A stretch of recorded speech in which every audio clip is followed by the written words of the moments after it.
인천 끝자락 오래된 골목에 초입에 정심약국이 있었다. 간판의 페인트는 반쯤 벗겨졌고 유리문에는 30년 넘게 붙어있던 처방전. 접수 시간표가 누렇게 발해 있었다. 재개발 공사가 시작되기까지 이제 열흘. 약국은 곧 철거될 예정이었고 그 안에 모든 것은 정리되어야 했다. 서지원은 흰 장갑을 낀 손으로 낡은 조제대 서랍을 하나씩 열었다. 34살, 약사, 면허를 딴 지 8년째였다. 이 약국은 원래 그녀의 할머니 조순옥이 58년간 운영하던 곳이었다. 할머니가 돌아가신 지 이제 3년. 그동안 약국은 문을 닫은 채 먼지만 쌓여 있었고 재개발 통보가 오고 나서야 지원은 정리를 위해 이곳을 다시 찾았다. 조제실 안쪽 손이 잘 닿지 않는 맨 아래 서랍은 오랫동안 열린 적이 없어 보였다. 손잡이가 뻑뻑했다. 지원은 힘주어 당겼다. 끼익. 낮은 마찰음과 함께 서랍이 열렸다. 안에는 누런 종이 뭉치가 가득 들어 있었다. 처방전이었다. 손으로 직접 쓴 옛날식 처방전들이 빛바랜 고무줄에 묶여 차곡차곡 쌓여 있었다. 지원은 조심스럽게 뭉치를 꺼내 조제대 위에 올려놓았다. 먼지가 폴폴 날렸다. 첫 장을 넘겨보았다. 날짜는 1987년. 환자 이름란에는 낯선 세 글자가 적혀 있었다. 박여옥. 지원은 고개를 갸웃했다. 할머니에게 그런 이름의 지인이 있었던가. 두 번째 장을 넘겼다. 역시 박여옥. 세 번째, 네 번째 장도 마찬가지였다. 지원은 뭉치를 한 장씩 넘기기 시작했다. 100장이 넘는 처방전이었는데 놀랍게도 환자 이름은 모두 박여옥으로 적혀 있었다. 날짜는 1980년대부터 시작해 2000년대 초반까지 15년 넘게 이어져 있었다. 이게 다 한 사람 처방전이라고? 지원은 혼잣말로 중얼거렸다. 약의 종류는 제각각이었다. 어떤 것은 감기약, 어떤 것은 혈압약, 어떤 것은 어린아이용 해열제였다. 한 사람이 이렇게 다양한 나이대에 다양한 질환의 약을 받아갔다는 것은 상식적으로 말이 되지 않았다. 지원은 서랍 안쪽을 더 살펴보았다. 뭉치 아래 손바닥만한 낡은 공책이 하나 나왔다. 표지에는 할머니의 필체로 짧게 적혀 있었다. 박여옥, 잊지 말 것. 지원의 손이 멈칫했다. 공책을 펼치자 빼곡한 글씨가 나타났다. 날짜와 함께 짧은 메모들이 이어져 있었다. 영신동 반지하 할머니, 무릎약, 시장통, 국수집 아들, 기침 심함, 삼거리 슈퍼 아저씨, 당뇨, 처음 진단. 이름은 제각각인데 처방전에는 전부 박여옥이라는 이름이 적혀 있었다. 지원은 공책을 손에 쥔 채 한참을 서 있었다. 창밖으로 저녁 해가 골목 안으로 길게 늘어지고 있었다. 어릴 적 이 약국에 놀러 오면 할머니는 늘 손님들과 오래도록 이야기를 나누곤 했다. 손님이 돈을 내밀면 손사래를 치며 다음에 주세요 하던 모습이 어렴풋이 떠올랐다. 그때는 그저 인심 좋은 할머니라고만 생각했다. 지원은 처방전 뭉치와 공책을 챙겨 가방에 넣었다. 철거까지 남은 열흘 동안 이 약국의 마지막 정리를 마쳐야 했다. 하지만 그녀의 마음속에는 이제 다른 질문이 자리 잡고 있었다. 박여옥은 누구인가? 그리고 왜 할머니는 존재하지 않는 것 같은 그 이름으로 15년 넘게 약을 지어 주었을까? 지원은 약국 문을 잠그고 골목을 걸어 나갔다. 저녁 바람이 차가웠다. 가방 속 낡은 공책의 무게가 유난히 무겁게 느껴졌다. 그녀는 알지 못했다. 이 작은 서랍 하나가 앞으로 그녀의 삶과 가족의 오랜 상처를 뒤흔들게 될 것이라는 사실을. 집으로 돌아가는 버스 안. 지원은 창가 자리에 앉아 가방 속 공책을 다시 꺼내 들었다. 흔들리는 버스 안에서 페이지를 넘기다 보니 메모의 필체가 시간이 지날수록 조금씩 흐트러지는 것이 눈에 띄었다. 초반의 단정한 글씨는 80년대의 것이었고 뒤로 갈수록 손이 떨린 흔적이 역력한 글씨는 2000년대 초반. 그러니까 할머니가 70을 넘긴 무렵의 것이었다. 15년이 넘는 세월 동안 할머니는 단 한 번도 이 기록을 멈추지 않았던 것이다. 지원은 문득 어릴 적 기억 하나를 떠올렸다. 초등학교 저학년이었을 때 방과 후 약국에 들르면 할머니는 늘 조제실 안쪽 서랍을 열어 무언가를 적곤 했다. 어린 지원이 할머니 뭐 써? 하고 물으면 할머니는 웃으며 어른들 숙제야 하고 얼버무렸다. 그때는 그 말이 그저 아이를 달래는 농담인 줄로만 알았다. 하지만 지금 손에 쥔 공책을 보니 그것이 결코 농담이 아니었음을 깨달았다. 버스에서 내려 자취방으로 걸어가는 길. 지원의 머릿속에는 온갖 생각이 뒤엉켰다. 약사로 일하면서 그녀도 종종 형편이 어려운 손님을 마주하곤 했다. 약값을 몇 번이나 확인하며 지갑을 뒤적이는 노인, 아이 약값 앞에서 머뭇거리는 젊은 부모. 그럴 때마다 지원은 마음이 쓰였지만 규정과 절차 안에서 할 수 있는 일은 많지 않았다. 그런데 할머니는 그 오랜 세월 동안 규정 바깥에서 스스로 만든 이름 하나로 그 틈을 메워온 것이었다. 집에 도착한 지원은 불도 켜지 않은 채 식탁에 앉아 공책을 처음부터 다시 읽었다. 메모 하나하나에는 날짜와 함께 짧은 사정이 적혀 있었다.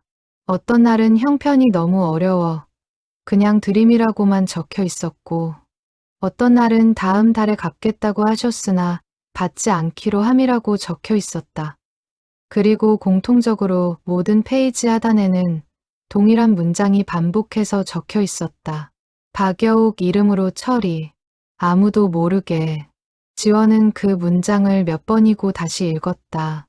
할머니가 대체 왜 실존하지도 않는 것 같은 이름 뒤에 숨어 이 모든 일을 해왔는지 짐작조차 되지 않았다.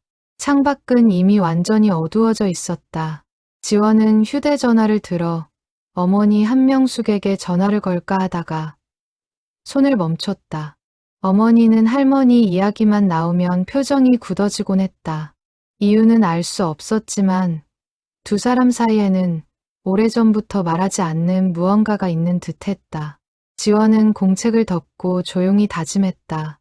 철거까지 남은 열흘, 약국을 정리하는 동시에 이 이름의 정체를 반드시 밝혀내겠다고. 그것이 할머니가 마지막으로 남긴 손녀에게 건네는 숙제처럼 느껴졌기 때문이다. 다음 날 아침, 지원은 다시 약국으로 향했다. 조제대 위에 남겨둔 처방전 뭉치는 어제와 같은 자리에 그대로 놓여 있었다.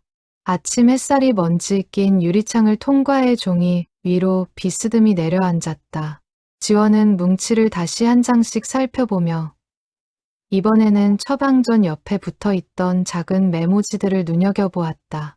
대부분은 약의 용법을 적은 평범한 메모였지만 몇 장에는 다른 손글씨가 섞여 있었다. 할머니의 글씨가 아니었다. 이건 누구 글씨지? 지원은 낯선 필체가 적힌 메모지를 조심스럽게 떼어 살펴보았다. 짧은 문장이었다. 고맙습니다. 이 은혜 잊지 않겠습니다. 서명은 없었다. 지원은 그 메모지를 공책 사이에 끼워 넣고 다시 서랍 안쪽을 살폈다. 혹시 다른 단서가 더 있을까 싶어서였다. 서랍 맨 뒤쪽 구석에서 빛바랜 흑백 사진 한 장이 나왔다. 두 소녀가 나란히 서 있는 사진이었다. 한 명은 앳된 얼굴의 할머니처럼 보였고 다른 한 명은 처음 보는 낯선 소녀였다. 사진 뒷면에는 연필로 흐릿하게 이름 2개가 적혀 있었다. 조순옥, 박여옥. 지원의 심장이 크게 뛰었다. 박여옥은 실존 인물이었다. 그것도 할머니와 아주 가까운 사이였던 누군가였다. 그렇다면 왜 그 이름이 수십 년 뒤 낯선 이들의 처방전에 반복해서 등장하는 것일까? 지원은 사진을 손에 꼭 쥔 채 한참을 그 자리에 서 있었다. 약국 안의 정적 속에서 오래전 멈춰버린 벽시계의 초침 소리만이 유난히 크게 들리는 듯했다. 지원은 사진을 조심스럽게 손수건에 싸서 가방 안쪽 주머니에 넣었다. 행여 구겨지거나 상할까 걱정스러워 몇 번이고 위치를 확인했다. 약국 밖으로 나오자 골목은 이미 짙은 어둠에 잠겨 있었다. 드문드문 켜진 가로등 불빛 아래로 재개발을 앞둔 다른 빈집들의 창문이 캄캄하게 늘어서 있었다.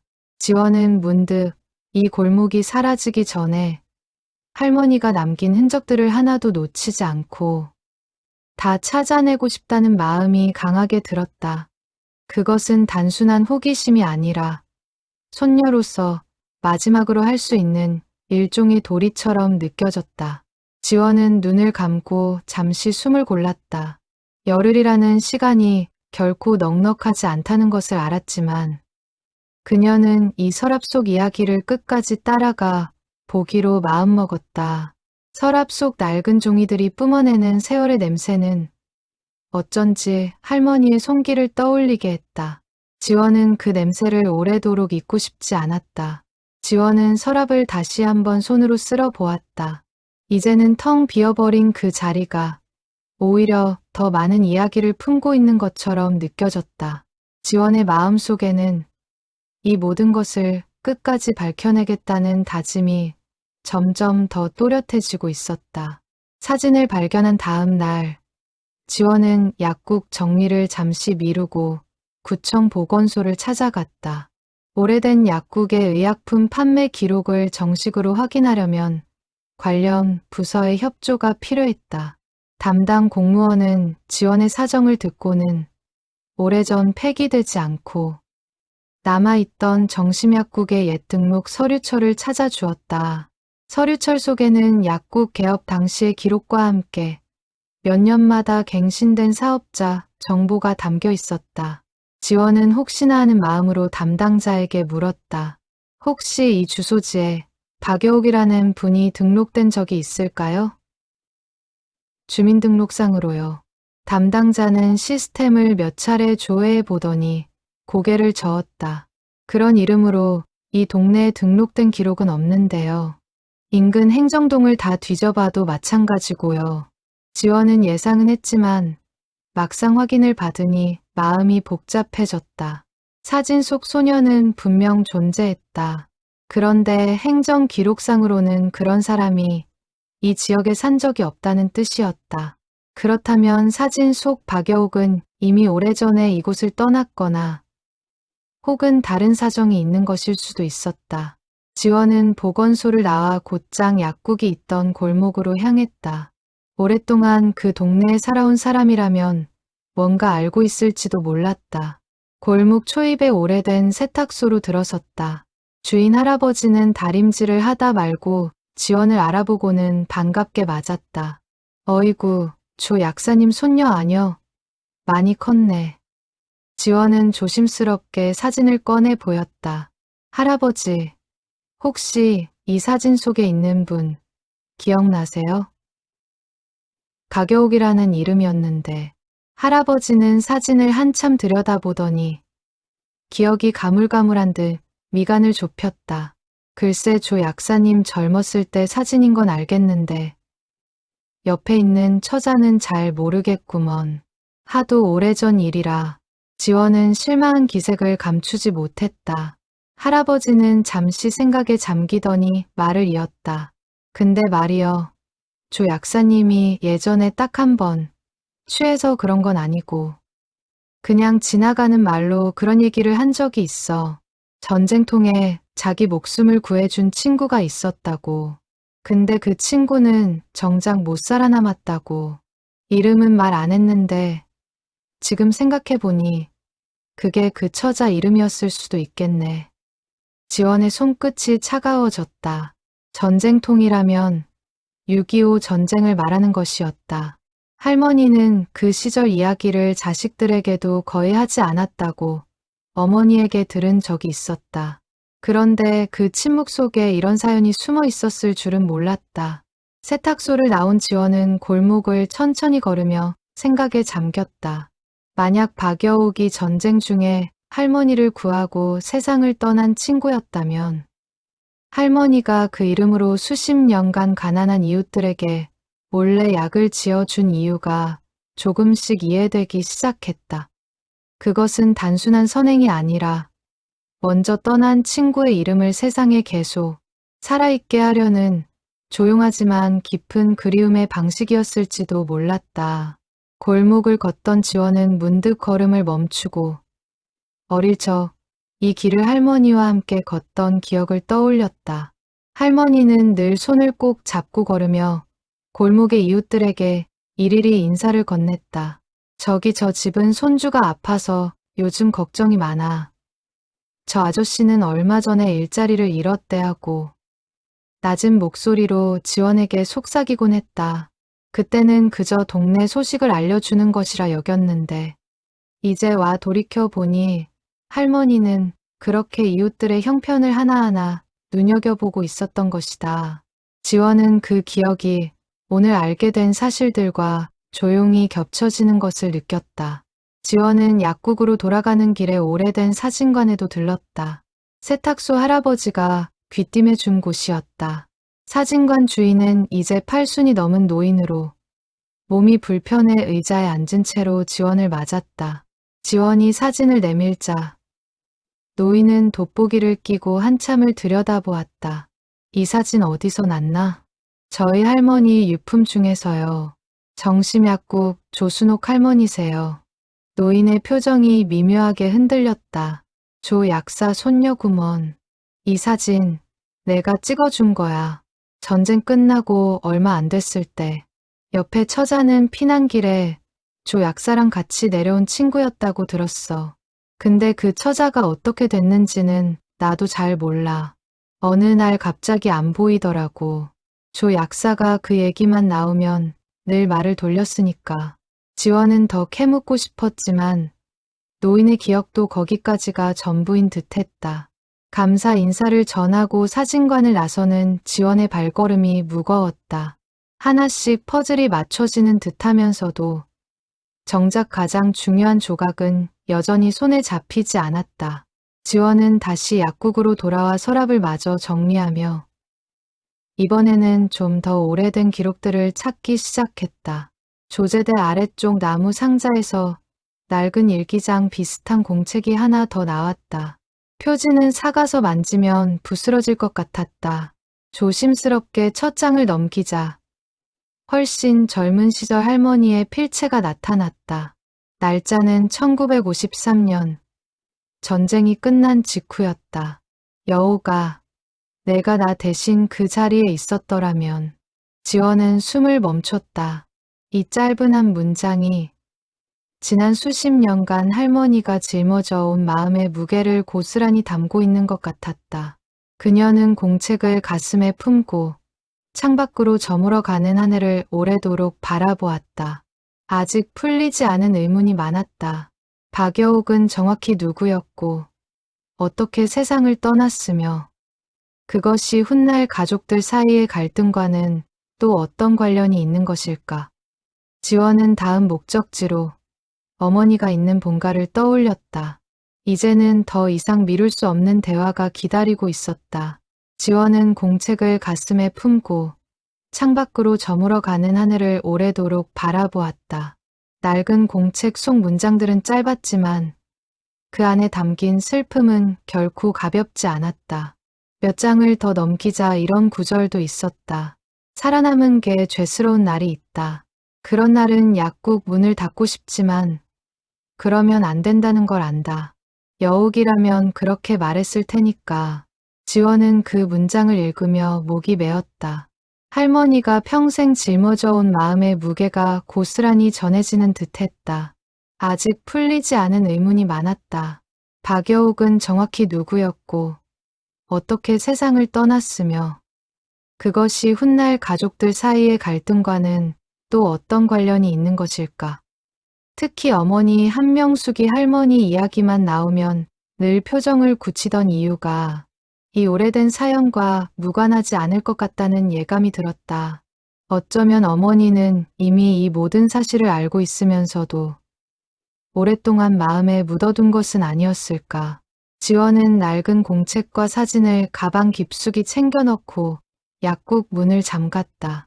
밤이 깊어지고 있었지만 어쩐지 오늘만큼은 곧장 집으로 돌아가고 싶지 않았다. 그녀는 다음 목적지로 어머니가 있는 본가를 떠올렸다. 이제는 더 이상 미룰 수 없는 대화가 기다리고 있었다.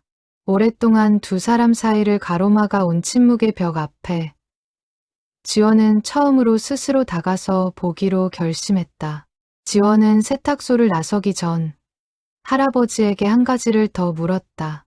할아버지, 그럼 그 시절의 할머니가 어떤 분이셨는지 조금 더 말씀해 주실 수 있으세요? 할아버지는 잠시 옛 기억을 더듬듯 눈을 가늘게 떴다. 조 약사님은 말수는 적었어도 눈빛이 참 깊었어.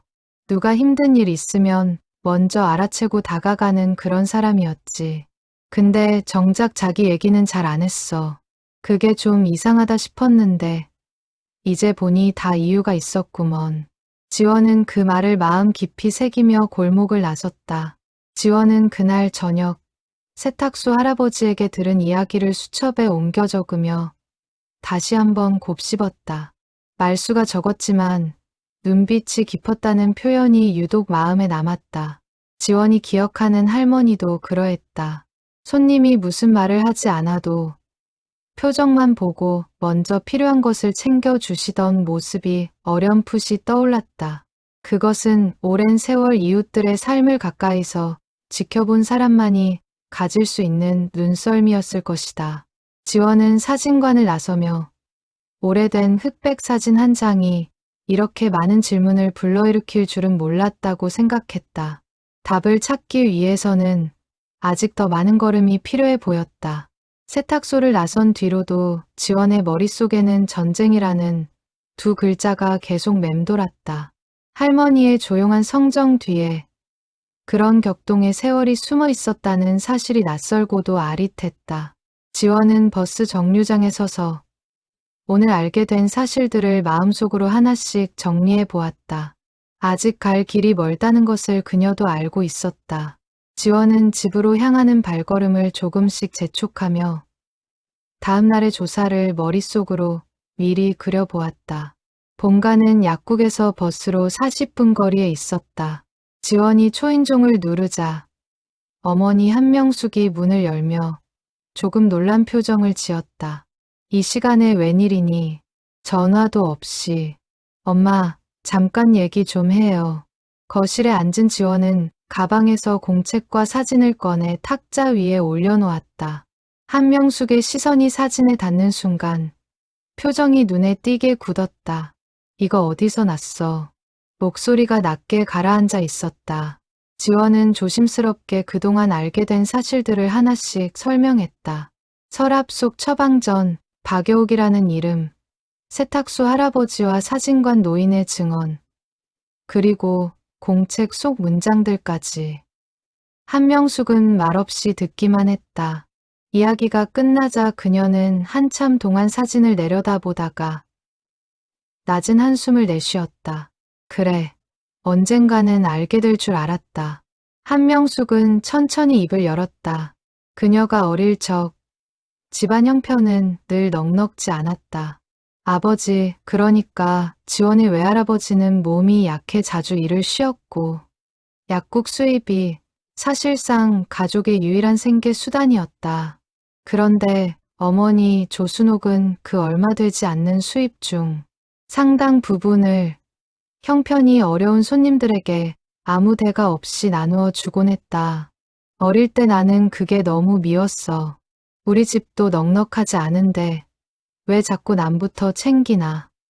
학용품 살 돈이 없어서 친구들 앞에서 부끄러웠던 날도 있었는데 엄마는 그날도 어떤 아저씨한테 약값을 안 받았다고 하더라. 나는 그게 원망스러웠어. 한명숙의 목소리가 조금씩 떨리기 시작했다. 지원은 처음 듣는 이야기였다. 어머니가 할머니에 대해 이렇게 자세히 말하는 것을 본 적이 없었다. 한 번은 크게 싸운 적도 있어. 고등학교 때였나. 내가 참다 못해 엄마한테 소리를 질렀어. 엄마는 자식보다 남이 더 중요해? 하고. 엄마는 아무 말도 안 하고 그냥 나를 안았어. 그러면서 딱 한마디 하더라. 명수가 언젠가 너도 알게 될 거야. 이게 왜 필요한 일인지. 나는 그때 그 말이 너무 싫었어. 지금 힘든 건 난데 왜 나중에 알라고 하나 싶어서. 지원은 어머니의 눈가가 붉어지는 것을 보았다. 수십 년이 지난 지금도 그 기억은 여전히 생생한 아픔으로 남아있는 듯했다. 그 후로 나는 일부러 엄마 일에 관심을 끊었어. 약국 근처에도 잘 안 갔고 결혼하고 나서도 명절 아니면 잘 안 찾아뵀지. 엄마가 돌아가시기 전 몇 년은 더더욱. 지금 생각하면 후회되는 일이 많아. 지원은 어머니의 손을 가만히 잡았다. 처음으로 어머니가 이렇게 약한 모습을 보이는 것 같았다. 엄마, 근데 박여옥이라는 사람은 누구예요? 사진 속에 같이 있던 그분. 한명숙은 잠시 침묵하더니 고개를 저었다. 그건 나도 몰라. 엄마가 그 이름을 입 밖에 낸 건 딱 한 번. 술에 잔뜩 취했을 때뿐이었어. 전쟁 때 얘기를 하다가 갑자기 울면서 그 이름을 부르시더라. 그러고는 다음 날 아무 일 없었다는 듯 그 얘기를 다시는 꺼내지 않으셨어. 지원은 문득 어릴 적 기억 하나가 떠올랐다. 명절이면 어머니는 늘 할머니 댁에 가는 것을 미루다가 마지못해 늦은 오후에야 도착하곤 했다. 어린 지원은 그것이 그저 길이 막혀서라고만 생각했는데 이제 보니 어머니 나름의 거리 두기였을지도 모른다는 생각이 들었다. 엄마, 하나만 물어봐도 돼요? 그럼 왜 그동안 저한테는 할머니 험담 한 번을 안 하셨어요? 저는 할머니가 얼마나 좋은 분이었는지만 듣고 자랐잖아요. 한명숙은 잠시 지원을 바라보다가 대답했다. 내가 할머니를 좋아하는 게 보였으니까. 방학마다 약국에 가서 하루 종일 붙어 있고 할머니 옆에서 약 이름 외우고 그 모습 보면서 나는 생각했어. 내가 겪은 서운함을 너한테까지 물려줄 필요는 없다고. 그건 내 몫이지 내 몫은 아니니까. 그 말을 듣는 순간 지원은 가슴 한켠이 뜨거워지는 것을 느꼈다. 어머니는 자신이 받은 상처를 딸에게는 대물림하지 않으려고 오랫동안 혼자 사귀며 살아온 것이었다. 그것 역시 말하지 않은 또 하나의 사랑이었다는 것을 지원은 이제야 깨달았다. 거실에는 무거운 침묵이 내려앉았다. 창밖으로 저녁 어스름이 짙어지고 있었다. 지원은 어머니의 옆얼굴을 바라보며 오랫동안 이 집 안에 쌓여있던 서운함과 그리움이 뒤섞인 감정을 어렴풋이 느꼈다. 할머니의 선행은 분명 아름다운 일이었지만 그 그림자 아래 자란 딸의 마음에는 오랫동안 채워지지 않은 외로움이 있었던 것이다. 지원은 이 복잡한 감정의 실타래를 앞으로 어떻게 풀어나가야 할지 아직 알 수 없었다. 지원은 냉장고에서 물을 2잔 따라와 하나를 어머니 앞에 놓았다. 한명숙은 물잔을 2손으로 감싸 쥔 채 한참을 말없이 앉아 있었다. 지원은 재촉하지 않고 기다렸다. 이런 이야기는 서두른다고 빨리 나오는 것이 아니라는 걸 그녀는 어렴풋이 알고 있었다. 사실 하나 더 있어. 한명숙이 다시 입을 열었다.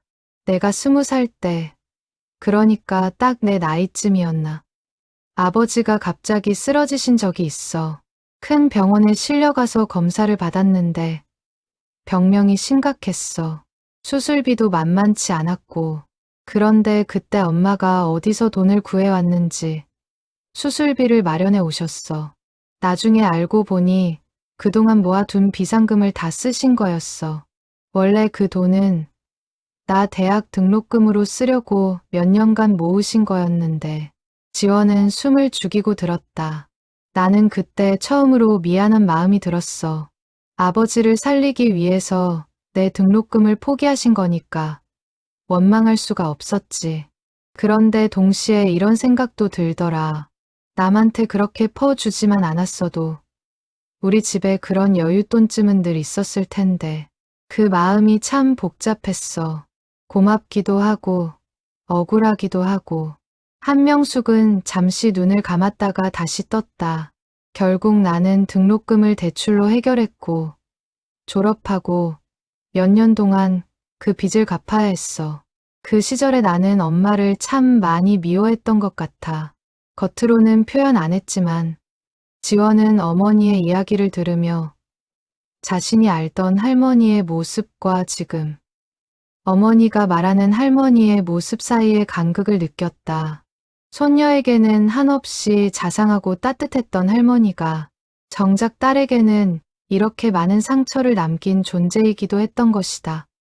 선함이라는 것이 누군가에게는 감동이 되고 또 다른 누군가에게는 아픔이 될 수도 있다는 사실이 지원의 마음을 무겁게 짓눌렀다. 엄마, 그래도 지금은 어때요? 그때 그 마음 아직도 남아 있어요? 한명숙은 대답 대신 옅은 웃음을 지었다. 그 웃음에는 여러 감정이 뒤섞여 있는 듯했다. 모르겠다. 이제 와서 뭐라고 딱 잘라 말하기가 어렵네. 한명숙은 잠시 후 자리에서 일어나 부엌으로 가더니 따뜻한 차 2잔을 내왔다. 찻잔을 지원 앞에 놓으며 그녀가 나직이 말했다. 돌이켜보면 나도 엄마한테 곱게 말한 적이 별로 없었어. 늘 날 선 말투로 대들기만 했지. 근데 엄마는 한 번도 나한테 화를 낸 적이 없어. 그게 더 미안하더라. 지원은 어머니의 이야기를 들으며 두 사람 사이에 오래도록 쌓여있던 감정의 지층이 이제야 조금씩 드러나고 있다는 것을 느꼈다. 지원은 찻잔을 두 손으로 감싸 쥔 채 어머니의 이야기를 하나라도 놓치지 않으려 귀 기울였다. 오랫동안 궁금했던 어머니의 속마음을 이렇게 직접 듣게 될 줄은 몰랐다. 대화가 이어질수록 지원은 자신이 그동안 알아왔던 어머니의 모습이 얼마나 일부분에 지나지 않았는지를 깨달았다. 강하고 무뚝뚝해 보이던 어머니 안에는 오랫동안 사겨온 그리움과 서운함이 함께 자리하고 있었던 것이다. 지원은 어머니의 이야기를 들으며 가족이라는 것이 서로를 다 안다고 믿는 순간에도 여전히 모르는 부분이 남아있을 수 있다는 걸 새삼 깨달았다. 지원은 그날 밤 집으로 돌아오는 길에 어머니가 건넨 마지막 말을 곱씹었다. 모르겠다는 그 대답 속에 어쩌면 이미 절반쯤 풀린 마음이 담겨 있었을지도 모른다고 생각했다. 지원은 그 순간 자신이 앞으로 어머니를 대하는 방식도 조금씩 달라질 것 같다는 예감이 들었다. 어머니의 이야기가 끝난 뒤에도 거실에는 오래도록 옹기 어린 침묵이 남아 있었다. 지원은 어머니의 얼굴에서 오랫동안 감춰왔던 여린 마음의 한 조각을 처음으로 마주한 기분이었다. 본가에서 돌아온 다음 날부터 지원은 약국 정리와 함께 동네 사람들을 찾아다니기 시작했다. 철거가 코앞으로 다가온 골목에는 이미 이사를 마친 집이 많았지만 몇몇 오래된 이웃들은 여전히 그 자리를 지키고 있었다. 지원은 낡은 공책에 적힌 짧은 메모들을 단서 삼아 하나씩 사람들을 찾아 나섰다. 처음 방문한 곳은 삼거리에 있던 오래된 슈퍼였다. 공책에는 삼거리 슈퍼 아저씨, 당뇨, 처음 진단이라고 적혀 있었다. 슈퍼는 이제 편의점으로 바뀌어 있었지만 원래 주인이었던 노인은 근처에서 소일거리를 하며 여전히 그 동네에 살고 있었다. 조 약사님요? 아이고, 그럼요. 기억하고 말고요.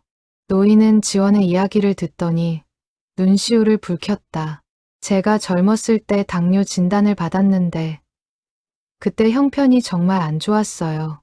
가게 월세도 밀릴 정도였으니까 약값이 매달 부담이 됐는데 조 약사님이 어느 날 그러시더라고요. 이건 박여옥이라는 분이 후원해 주시는 거니까 부담 갖지 마세요. 저는 그 후원자라는 분한테 늘 감사한 마음뿐이었죠. 그게 사실은 조 약사님 본인이었을 줄은 오늘 처음 알았네요. 노인은 잠시 말을 잇지 못했다. 그때 그 약이 없었으면 저는 진작에 더 나빠졌을 거예요. 조 약사님 덕분에 지금까지 이렇게 건강하게 살고 있는 거죠. 지원이 슈퍼를 나서려는데 노인이 다급히 불러 세웠다. 잠깐 손녀분, 이거 하나만 더 알아두세요. 조 약사님이 그때 저한테 이런 말씀을 하셨어요. 아저씨, 이 은혜는 저한테 갚지 마시고 나중에 아저씨보다 더 어려운 사람 만나면 그때 아저씨가 대신 갚아주세요. 그 말이 참 오래 마음에 남았어요.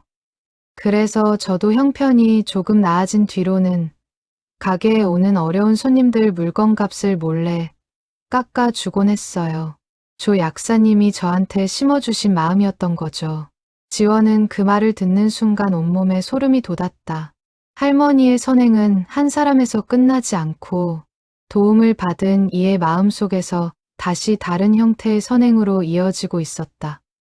마치 물결이 잔잔히 퍼져나가듯 그 마음은 골목 곳곳으로 번져 있었던 것이다. 지원은 다음으로 영신동의 반지하 집을 찾아갔다. 공책에 적힌 대로라면 무릎이 아팠던 할머니가 살던 곳이었다. 하지만 그 집은 이미 오래전에 다른 사람이 살고 있었고 원래 살던 할머니의 행방은 알 수 없었다. 지원은 아쉬움을 뒤로하고 다음 장소로 향했다. 시장통의 국수집도 찾아가 보았다. 공책에는 국수집 아들, 기침 심함이라는 메모가 있었다. 국수집은 여전히 그 자리에서 영업하고 있었고 이제는 그 아들이 가게를 물려받아 운영하고 있었다.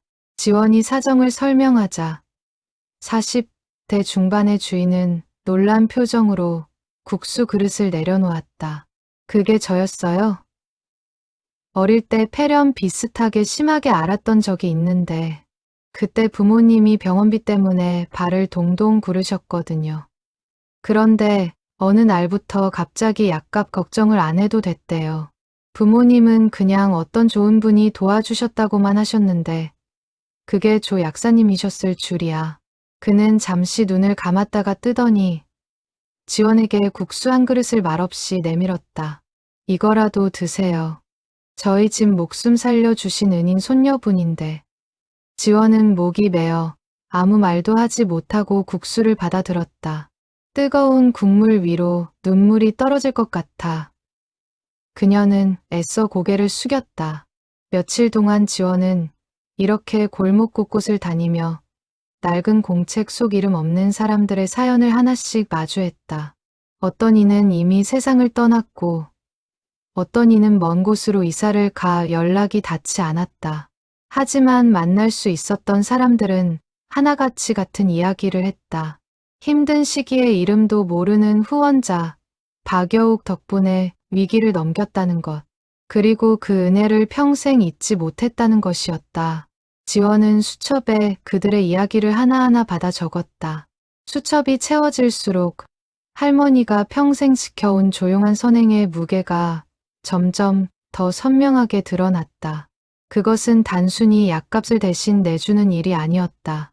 누군가에게는 목숨을 이어준 동아줄이었고 누군가에게는 삶을 포기하지 않게 해준 마지막 손길이었다. 집으로 돌아가는 길, 지원은 문득 궁금해졌다.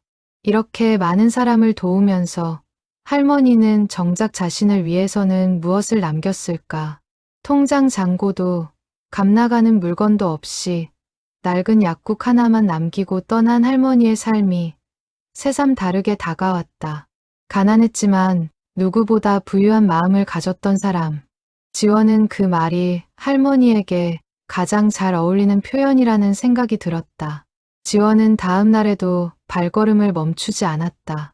이번에는 골목 끝자락, 재개발로 곧 설릴 예정인 낡은 연립주택으로 향했다. 공책에는 연립 2층, 갓난아기 폐렴이라는 짧은 메모가 있었다. 배를 눌러도 반응이 없어 발길을 돌리려는데 마침 옆집에서 나온 중년 여성이 지원을 붙잡았다. 거기 예전에 살던 사람들 찾으시는 거예요? 그 집 아기 엄마. 지금은 다른 동네로 이사 갔을 텐데. 저도 그 시절 여기 살아서 조금은 알아요. 여성은 잠시 기억을 더듬더니 말을 이었다. 그 집 아기가 태어난 지 얼마 안 돼서 폐렴으로 많이 아팠어요.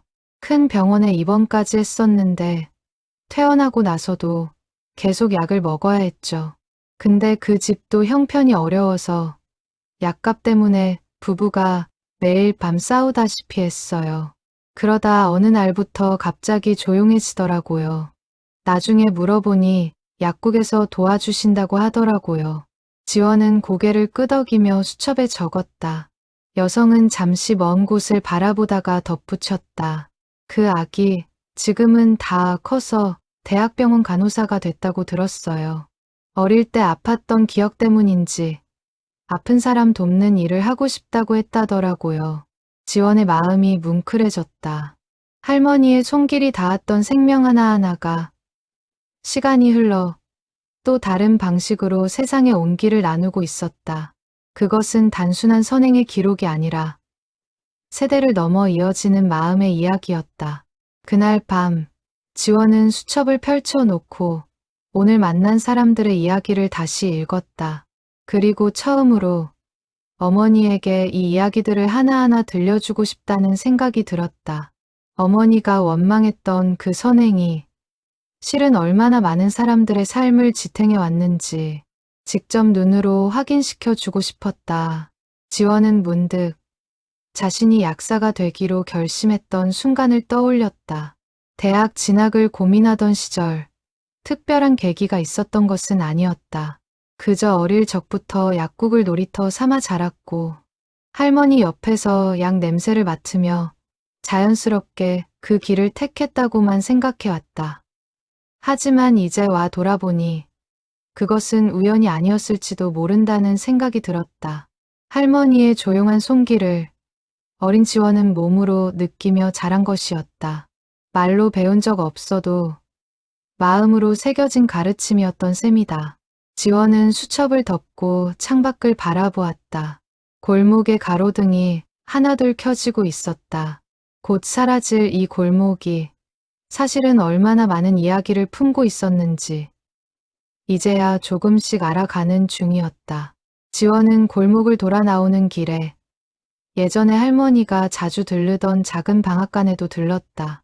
주인 아주머니는 이제 연로의 거동이 불편했지만 지원을 알아보고는 반갑게 손을 잡아주었다. 너희 할머니 참 고운 사람이었어. 명절 때마다 떡값도 안 받고 떡을 나눠주면 오히려 미안해하시면서 우리 걱정을 하셨잖아. 지원은 아주머니의 이야기를 들으며 골목 곳곳에 남아있는 할머니의 흔적이 생각보다 훨씬 깊고 넓다는 것을 새삼 깨달았다. 지원은 골목을 걸으며 낡은 공책 한 권이 이렇게 많은 사람들의 인생과 이어져 있었다는 사실을 몇 번이고 걸음을 멈추고 숨을 골라야 했다. 골목을 다니며 만난 얼굴들은 저마다 달랐지만 그들의 눈빛에 담긴 감사함만은 놀랍도록 닮아 있었다. 지원은 그 공통된 온기가 결국 한 사람에게서 비롯되었다는 사실이 새삼 경이롭게 느껴졌다. 지원은 수첩을 덮으며 내일은 또 어떤 얼굴을 만나게 될지 조용히 기대하는 마음이 되었다. 지원은 골목 끝에 다다라서야 비로소 걸음을 멈추고 오늘 하루 들은 이야기들을 가만히 되새겼다. 지원은 오늘 만난 이웃들의 이야기를 하나하나 떠올리며 내일도 또 다른 골목을 찾아 나설 힘을 얻었다. 철거까지 남은 날짜가 이제 사흘로 줄어들었다. 지원은 마지막으로 약국 안쪽, 그동안 손대지 못했던 지하 창고를 정리하기로 했다. 계단을 내려가자 곰팡내와 함께 오래된 종이 냄새가 훅 끼쳐왔다. 창고 한쪽에는 낡은 나무 괴짝이 하나 놓여 있었다. 자물쇠는 이미 삭아서 손으로 힘을 주자 쉽게 부서졌다. 지원은 괴짝을 창고 밖 밝은 곳으로 옮겨놓고 잠시 숨을 골랐다. 이 안에 무엇이 들어있을지 알 수 없었지만 왠지 모르게 중요한 것이 담겨 있을 것 같다는 예감이 들었다. 며칠간 동네 사람들을 만나며 들었던 이야기들이 머릿속에 스쳐 지나갔다. 슈퍼 주인, 국수집 아들, 이름 모를 간호사가 된 아기까지. 이 모든 이야기의 뿌리가 결국 이 낡은 창고 어딘가에 숨어 있을 것만 같았다. 괴짝 안에는 편지 뭉치가 가득했다. 지원은 하나씩 꺼내 살펴보았다. 대부분은 할머니에게 도움을 받은 사람들이 보낸 감사 편지였다. 필체도 종이도 시대도 제각각이었지만 담긴 마음만은 한결같았다. 고맙습니다. 은혜를 잊지 않겠습니다. 아이가 건강하게 자랐습니다. 같은 문장들이 빼곡했다. 그중 유독 두꺼운 봉투 하나가 눈에 띄었다. 겉면에는 조순옥에게라고만 적혀 있었다. 보낸 사람의 이름은 없었다. 지원은 조심스럽게 봉투를 열었다. 안에는 여러 장의 편지가 들어 있었는데 필체가 앞서 본 다른 편지들과 확연히 달랐다. 지원은 첫 장을 읽기 시작했다. 순호가, 나는 지금 부산에 있어. 피난길에 너와 헤어진 뒤로 이렇게 됐구나. 다리를 다쳐서 걷지 못하게 됐지만 목숨은 건졌어. 내가 나 대신 다쳤다는 얘기를 나중에 전해 들었어. 그날 폭격 속에서 나를 밀치고 내가 대신 그 자리에 서지 않았다면 지금 살아있는 건 내가 아니라 너였을 거야. 미안하고 또 미안하다. 지원은 손이 떨렸다. 사진 속 소녀, 박여옥이 실제로 보낸 편지였다. 그녀는 전쟁 중에 세상을 떠난 것이 아니라 살아 있었던 것이다. 지원은 다음 장을 넘겼다. 나는 다리를 저는 몸이라 시집도 못 가고 변변한 직업도 갖지 못했어. 내가 매달 보내주는 돈이 없었다면 나는 진작 굶어 죽었을지도 몰라. 이 은혜를 어떻게 갚아야 할지 모르겠다. 그저 미안하고 고맙고 또 미안하다. 지원은 잠시 편지를 내려놓고 숨을 골랐다. 손끝이 떨려 글씨가 잘 보이지 않을 지경이었다. 전쟁의 혼란 속에서 두 소녀가 겪었을 그 순간을 상상하자 가슴이 먹먹해졌다. 폭격이 쏟아지는 와중에 친구를 살리기 위해 몸을 던진 17, 18살의 조순옥, 그리고 그 대가로 평생 다리를 절며 살아야 했던 박여옥. 두 사람의 우정은 그렇게 죽음의 문턱에서 시작되어 이후 반세기 넘게 이어지고 있었던 것이다. 편지는 계속 이어졌다. 날짜를 보니 수십 년에 걸쳐 쓰인 편지들이었다. 지원은 마지막 편지를 펼쳤다. 필체가 몹시 흐트러져 있었다. 순호가, 나 이제 얼마 못 살 것 같다. 그동안 내가 보내준 돈 사실 다 쓰지 않고 조금씩 모아뒀어. 나 죽으면 그 돈으로 너처럼 어려운 사람들 도와주는 데 써줘. 내가 나한테 해준 것처럼 나도 누군가에게 그런 사람이 되고 싶었는데 몸이 이래서 할 수 있는 게 없었어. 이 돈이라도 그 마음을 대신해줬으면 좋겠다. 그리고 순호가, 제발 그만 미안해. 너는 나를 살렸고 나는 그 삶을 살아냈어. 그거면 됐어. 지원은 편지를 손에 쥔 채 오랫동안 움직이지 못했다. 이제야 모든 것이 맞춰졌다. 박여옥은 전쟁통에 죽은 것이 아니라 다리를 다친 채 평생을 살아 있었다. 그리고 할머니는 그런 친구에게 평생 돈을 보내며 죄책감과 사랑을 함께 짊어져 왔던 것이다. 그렇다면 처방전에 적힌 박여옥이라는 이름은 죽은 이를 그리워하는 마음이 아니라 살아있는 친구가 남긴 마지막 부탁을 지키려는 약속이었던 셈이다. 지원은 나머지 편지들도 순서대로 살펴보았다. 편지 속에는 두 사람만이 아는 옛 시절의 추억들이 곳곳에 묻어 있었다. 함께 다니던 학교, 좋아했던 선생님, 피난길에 나눠 먹었다던 주먹밥 이야기까지. 그 사소한 기억들이 지원의 눈앞에서 마치 오래된 흑백 영화처럼 펼쳐지는 듯했다. 편지의 말미마다 박여옥은 늘 같은 말을 남겼다. 순호가, 부디 너무 애쓰지 말고 살아. 너 하나만이라도 편안했으면 좋겠다. 하지만 할머니는 그 부탁을 끝내 들어주지 않았다. 오히려 친구의 목까지 짊어지듯 더 많은 사람을 돌보는 것으로 답했다. 지원은 편지 뭉치맨 아래에서 짧은 메모 한 장을 더 발견했다. 할머니의 필체였다. 여우기가 남긴 돈으로 여우기 이름을 걸고 계속하겠다. 이 이름이 있는 한 여우기는 계속 살아있는 것이다. 지원의 눈에서 눈물이 흘러내렸다. 그토록 오랫동안 풀리지 않던 의문의 답이 마침내 눈앞에 놓여 있었다. 박여옥은 단순한 죽은 친구의 이름이 아니라 살아서 마지막까지 나눔을 꿈꿨던 한 사람의 뜻이 담긴 이름이었다. 할머니는 그 뜻을 이어받아 자신의 이름 대신 친구의 이름으로 수십 년간 선행을 이어온 것이었다. 지원은 창고 계단에 걸터앉아 한참을 울었다. 슬픔이면서도 동시에 벅찬 감정이었다. 그녀는 이제 이 이야기를 반드시 어머니에게 그리고 세상에 알려야겠다고 다짐했다. 두 여인의 우정과 약속이 더 이상 어두운 창고 속 낡은 편지로만 남아 있어서는 안 된다고 생각했다. 지원은 문득 궁금해졌다. 박여욱 할머니는 지금 살아계실까? 편지의 마지막 날짜를 확인해 보니 20여 년 전이었다. 그렇다면 지금 살아계신다면 90을 훌쩍 넘긴 나이일 터였다. 지원은 편지 봉투 구석에 적힌 발신지 주소를 다시 살펴보았다. 부산의 오래된 동네에 이름이 적혀 있었다. 집원 주소라 지금도 유효할지는 알 수 없었지만 이것이 마지막 실마리일 수도 있다는 생각이 들었다. 궤장 맨 밑바닥에는 낡은 통장도 하나 들어 있었다.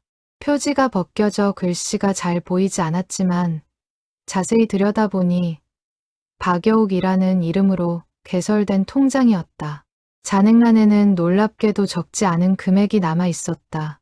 편지 속에서 박여욱이 말했던 다 쓰지 않고 모아두었다던 바로 그 돈인 듯했다. 할머니는 그 돈을 손대지 않고 오히려 자신의 돈을 보태어 그 이름으로 선행을 이어왔던 것이었다. 지원은 통장을 두 손으로 감싸 쥐었다. 이 돈은 단순한 유산이 아니었다. 두 사람이 반세기 넘게 지켜온 약속의 증거였다. 지원은 이 돈을 어떻게 써야 할지 아직은 알 수 없었다. 하지만 한 가지만은 분명했다. 이 돈이 다시 누군가를 살리는 데 쓰여야 한다는 것이었다. 지원은 편지들을 시간순으로 가지런히 정리하며 두 사람이 주고받았을 무수한 세월의 흔적을 마음에 새겼다. 편지지의 재질도 필체의 굵기도 시대에 따라 조금씩 달라져 있었다. 초반에는 뻣뻣한 갱지에 눌러쓴 글씨였다면 후반으로 갈수록 부드러운 편지지에 한결 여유로운 필체로 바뀌어 있었다. 그것은 마치 두 사람의 우정이 시간이 흐르며 조금씩 안정을 찾아가는 과정을 보여주는 듯했다. 지원은 그 변화를 눈으로 따라가며 우정이라는 것이 얼마나 오랜 인내와 정성으로 지켜지는 것인지 새삼 실감했다. 지원은 편지 뭉치를 가슴에 안고 창고, 계단을 천천히 올라갔다. 어둡던 지하 창고에서 발견한 진실이 이제 그녀의 마음속에서 환하게 빛나고 있었다. 지원은 편지의 마지막 문장을 몇 번이고 다시 읽었다. 다 쓰지 않고 모아두었다는 그 돈에 한 사람의 평생에 걸친 진심이 고스란히 담겨 있는 것 같았다. 지원은 창고를 나서기 전 괴짝을 다시 한번 조심스럽게 쓰다듬었다. 그 안에 담긴 세월의 무게를 손끝으로나마 느끼고 싶었다. 지원은 괴짝 뚜껑을 조심스럽게 닫으며 이 안에 담긴 이야기를 결코 헛되이 흘려보내지 않겠다고 다짐했다. 편지 속 두 사람의 우정은 지원에게 우정이라는 단어의 무게를 새롭게 알려주었다. 그 순간 지원은 이 이야기를 세상에 알리는 것이 자신의 몫이라는 확신이 들었다. 그 다짐은 오래도록 그녀의 가슴 속에서 흔들림 없이 자리 잡았다. 지원은 그 순간의 감정을 평생 잊지 못할 것 같다고 생각했다. 그 마음은 결코 가볍지 않았다. 지원은 조용히 눈을 감았다. 지원은 다음 날 아침 일찍 편지 뭉치와 통장을 챙겨 다시 본가로 향했다. 어젯밤 늦도록 잠을 이루지 못했다. 박여옥이라는 이름 뒤에 숨겨진 사연을 어떻게 어머니에게 전해야 할지 몇 번이고 마음속으로 되뇌었다. 한명숙은 딸이 내민 편지를 처음에는 담담하게 읽어 내려갔다. 그러나 두 번째, 세 번째 장을 넘길수록 표정이 조금씩 달라지기 시작했다. 마지막 편지에 이르러서는 손이 눈에 띄게 떨리고 있었다. 이런 사연이 있었구나. 한명숙은 편지를 내려놓고 한참 동안 허공을 바라보았다. 지원은 조심스럽게 통장도 건넸다. 어머니는 통장을 펼쳐보더니 잔액을 확인하고는 짧게 숨을 삼켰다. 엄마가 왜 그렇게 아등바등 남을 도우려 했는지 이제야 조금 알 것 같아. 지원은 조용히 어머니를 바라보았다. 며칠 전까지만 해도 할머니 이야기만 나오면 표정을 굳히던 어머니였다. 그런데 지금 이 순간 그녀의 얼굴에는 원망보다 더 복잡한 뭐라 이름 붙이기 어려운 감정이 스치고 있었다. 지원은 그것이 분노와 그리움, 후회가 뒤섞인 감정이라는 것을 어렴풋이 짐작할 수 있었다. 엄마도 몰랐던 거예요? 이런 사연이 있는지. 전혀. 그냥 엄마가 유난히 남한테 퍼준다고만 생각했지. 거기에 이런 무게가 있는 줄은 몰랐어. 친구를 대신해서 다쳤다는 것도, 그 친구가 평생 다리를 절며 살았다는 것도, 엄마는 단 한 번도 나한테 말한 적이 없어. 한명숙의 목소리에 옅은 떨림이 섞였다. 그때 한명숙의 눈빛이 문득 흔들렸다. 무언가를 떠올린 듯한 표정이었다. 지원아, 잠깐만. 나 뭔가 생각났어. 한명숙은 자리에서 일어나 오래된 앨범을 꺼내왔다. 낡은 사진첩을 넘기던 그녀의 손이 한 장에서 멈췄다. 대여섯 살쯤으로 보이는 어린아이가 병원 침대에 누워있는 흑백 사진이었다. 나 6살 때 크게 앓은 적이 있어. 폐렴이었다는데 그때 기억은 거의 없어. 그냥 어렴풋이 약을 먹기 싫어서 울었던 기억. 엄마가 밤새 이마에 물수건 올려주던 기억. 그 정도만 남아있어. 그런데 이상하게도 그때 병원비나 약값 때문에 부모님이 걱정하시는 모습은 본 기억이 없어. 어릴 때라 몰랐던 걸까 했는데 한명숙은 말을 잇지 못했다. 지원이 대신 말을 이었다.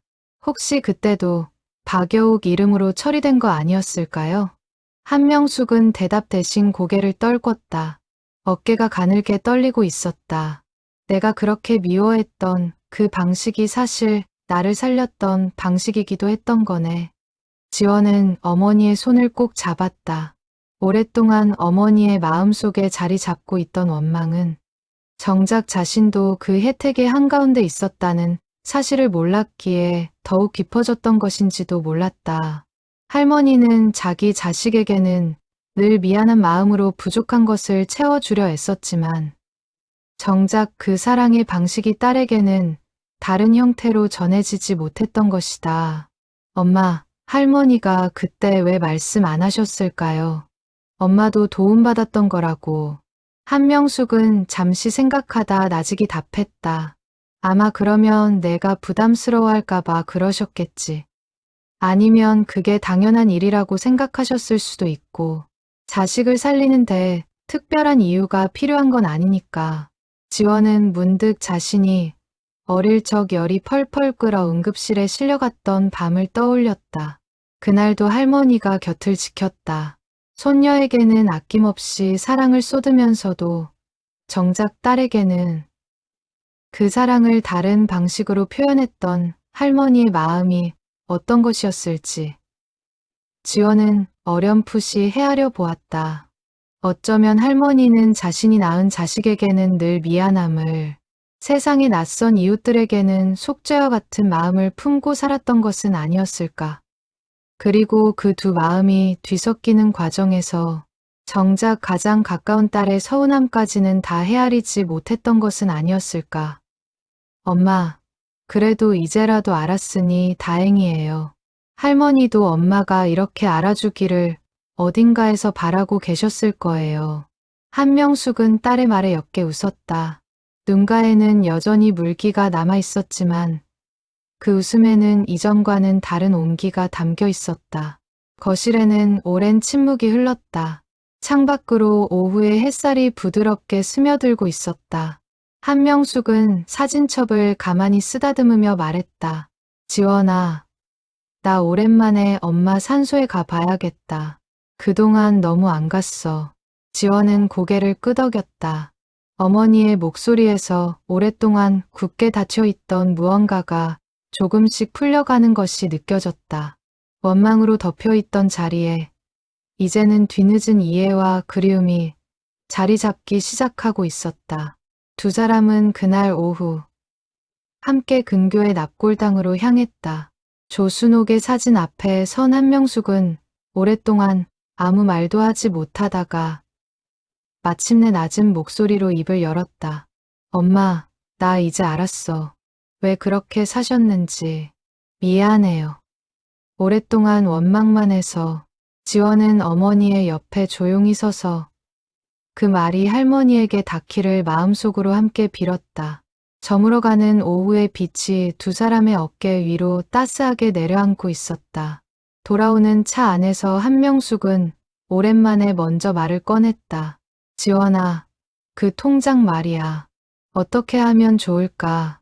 지원은 잠시 생각하다 조심스럽게 대답했다. 저도 아직 잘 모르겠어요. 근데 그냥 놀리기는 싫어요. 할머니랑 여옥 할머니 두 분 다 그 돈이 계속 누군가를 돕는 데 쓰이길 바라셨을 것 같아서요. 한명숙은 운전대를 잡은 채 고개를 끄덕였다. 그래, 나도 이제 그 마음을 조금은 알 것 같으니까 함께 생각해보자. 어떻게 하면 그 마음을 제대로 이어갈 수 있을지. 차창 밖으로 노을이 붉게 번지고 있었다. 지원은 어머니의 옆얼굴을 바라보며 오랫동안 두 사람 사이에 놓여있던 거리가 조금씩 좁혀지고 있음을 느꼈다. 아직 풀어야 할 이야기도 함께 결정해야 할 일도 많이 남아 있었지만 적어도 이제는 같은 방향을 바라보고 있다는 확신이 들었다. 집에 도착한 지원은 어머니를 배웅하고 나서도 한참을 대문 앞에 서 있었다. 몇 년 만에 나눈 이 대화 하나가 오랫동안 얼어붙어 있던 모녀 사이의 강물을 조금씩 녹이고 있는 것 같았다. 지원은 하늘을 올려다보았다. 붉은 노을이 서서히 짙은 남색으로 바뀌어가고 있었다. 그녀는 문득 할머니가 살아 계셨다면 지금 이 순간을 얼마나 기다려왔을지 생각했다. 어쩌면 이 모든 서랍 속 이야기들은 할머니가 마지막으로 딸과 손녀에게 남긴 화해의 달이었는지도 몰랐다. 지원은 어머니와 나눈 대화를 곱씹으며 문득 자신의 삶도 되돌아보게 되었다. 그동안 그녀는 남을 돕는 일에 큰 의미를 두지 않고 살아왔다. 정해진 업무를 성실히 해내는 것만으로 충분하다고 여겼다.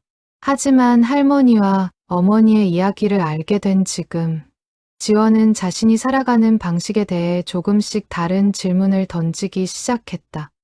성실함 너머에 조금 더 마음을 쓰는 삶이 있을 수 있다는 것을 그녀는 이제야 어렴풋이 깨닫고 있었다. 한명숙은 그날 이후로 종종 지원에게 먼저 전화를 걸어왔다. 예전에는 안부만 짧게 묻고 끊던 통화가 이제는 소소한 일상 이야기로 길어지곤 했다. 지원은 그 변화가 낯설면서도 반가웠다. 어머니와 이렇게 편하게 대화를 나눌 수 있다는 것이 얼마나 오랫동안 그리워했던 일인지 새삼 깨달았다. 지원은 어머니와 함께 보낸 그날 오후를 오래도록 잊지 못할 것 같다고 생각했다. 원망이 이해로 바뀌는 순간을 그녀는 두 눈으로 똑똑히 지켜보았다. 지원은 어머니의 손을 잡고 산소를 나서며 오늘 이 하루가 두 사람 사이의 오랜 겨울을 녹이는 첫 봄날처럼 느껴진다고 생각했다. 지원은 그날의 대화를 마음속 깊은 곳에 소중히 담아두었다. 언젠가 자신도 누군가에게 이런 이야기를 들려줄 날이 올 것 같았다. 어머니와 함께한 그 하루가 지원에게는 오래도록 잊지 못할 소중한 기억으로 남을 것 같았다. 지원은 어머니와 함께 돌아오는 차 안에서 오랜만에 마음이 편안해지는 것을 느꼈다. 그것은 단순한 화해를 넘어 서로를 향한 새로운 이해의 시작이었다. 지원은 그 이해가 앞으로 두 사람의 관계를 지탱해줄 단단한 뿌리가 되리라 믿었다. 두 사람의 대화는 오랫동안 닫혀있던 마음의 문을 조금씩 열어가고 있었다. 어머니의 눈빛이 한결 편안해 보였다. 철거를 이틀 앞둔 날 오후, 지원이 마지막 짐을 정리하고 있을 때 약국 문이 조심스럽게 열렸다. 30대 후반으로 보이는 남자가 낡은 종이 한 장을 손에 쥔 채 서 있었다. 흰 셔츠에 단정한 인상이었지만 표정에는 어딘가 긴장한 기색이 역력했다. 저 여기가 정심약국 맞나요? 네, 맞는데요. 무슨 일이신지. 남자는 조심스럽게 안으로 들어와 손에 쥔 종이를 내밀었다. 오래되어 삭은 처방전이었다. 지원은 그것을 받아들고 눈을 크게 떴다. 익숙한 이름이 적혀 있었다. 박여옥. 이거 어디서 나신 거예요? 저희 어머니 유품 중에서 나왔어요. 제 이름은 한도연입니다. 어머니가 얼마 전에 돌아가셨는데 유품을 정리하다가 이 처방전을 발견했어요. 그리고 어머니가 생전에 늘 하시던 말씀이 있었거든요. 내가 살아있는 건 다 박여옥 선생님 덕분이다라고요. 그런데 정작 저희는 그 이름이 누구인지 몰랐어요. 어머니께 여쭤봐도 자세히 말씀을 안 해주셨거든요. 지원은 그의 목소리에서 절박함과 간절함이 동시에 묻어나는 것을 느꼈다. 단순히 옛 인연을 확인하러 온 것이 아니라 오랫동안 마음에 품어온 물음표 하나를 풀기 위해 이곳까지 찾아온 것 같았다. 지원은 심장이 크게 뛰는 것을 느꼈다. 또 하나의 조각이 맞춰지려 하고 있었다. 어머니 성함이 어떻게 되세요? 오정희입니다. 이 근처에서 오래 사셨어요. 지원은 낡은 공책을 떠올렸다. 공책에는 오정희라는 이름이 적힌 페이지가 있었는지 기억이 가물가물했다. 그녀는 서둘러 공책을 꺼내 페이지를 넘겼다. 한참을 뒤지다 마침내 한 페이지에서 낯익은 이름을 발견했다. 오정희 결핵 5년째 통원 치료 찾았어요. 여기 어머니 성함이요. 한도연은 그 페이지를 확인하고는 말을 잇지 못했다. 잠시 후 그는 떨리는 목소리로 이야기를 시작했다. 어머니는 제가 어릴 때부터 몸이 많이 약하셨어요. 결핵을 오래 앓으셨는데 그때는 치료비가 정말 큰 부담이었대요. 아버지가 일찍 돌아가셔서 어머니 혼자 저를 키우면서 병까지 앓으셔야 했으니까요. 그런데 언젠가부터 약값 걱정을 안 하게 되셨다고 하더라고요.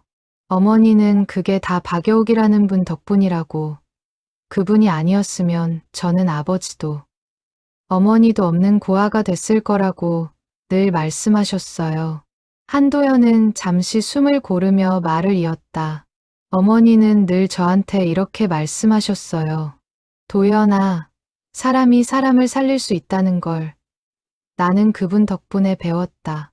어릴 때는 그 말이 그냥 좋은 말인 줄만 알았어요.